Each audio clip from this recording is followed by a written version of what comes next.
Maluba ang kalagayan ng mundong ating pinaglalakbayan. Laganap ang iba't ibang kasamaan na nagpapahirap sa kasalukuyan. Maging ang katarungan ay binabaliwala at patuloy na kinakalimutan. Nagdaranas ng matinding kahirapan na nauuwi sa kakapusan at kakulangan ng mga pangunahing pangangailangan.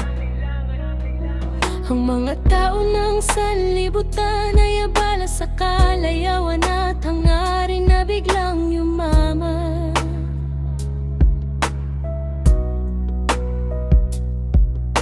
Hindi alinpanang pasya ng Diyos, nawawasakin ang mundo na ating kinalalagyan. Patuloy na pinapakita ang mga tanda na babala upang magbalik loob ang sanlibutan sa Diyos na makapangyarihan.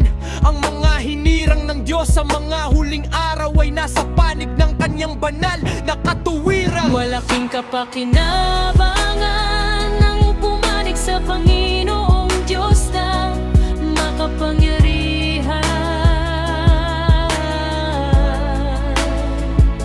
Nagbibigay ang Diyos sa mga hinirang na nasa palig na ng kanyang hahabagan.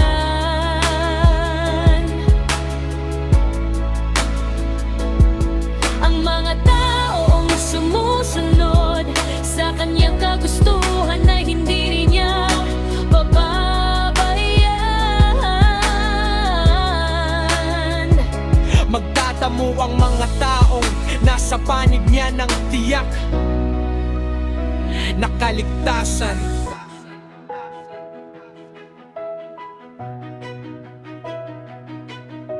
Manghawak palagi sa kayang gawin ng Diyos sa kabila ng kahirapan.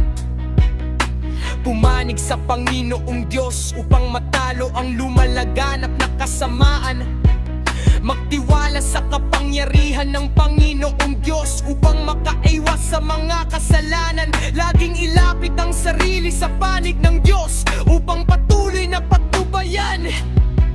Magpasakop sa pamamahala sa iglesia upang huwag mahiwalay sa panig ng Diyos na makapangyarihan.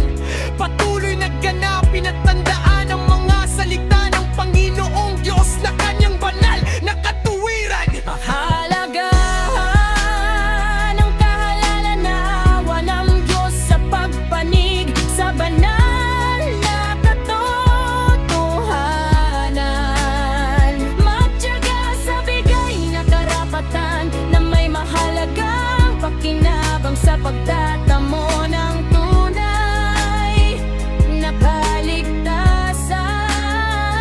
Mga kinakakinagan Ang pumanig sa Panginoong Diyos na makapangyarihan.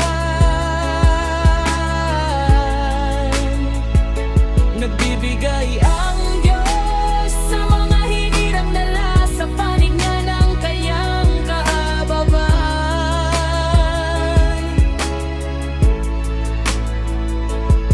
Ang mga taong sumusunod sa kaniyang kagustuhan ay hindi niya pababayaan. magtatamo ang mga taong nasa panig niya ng tiyak na kaligtasan.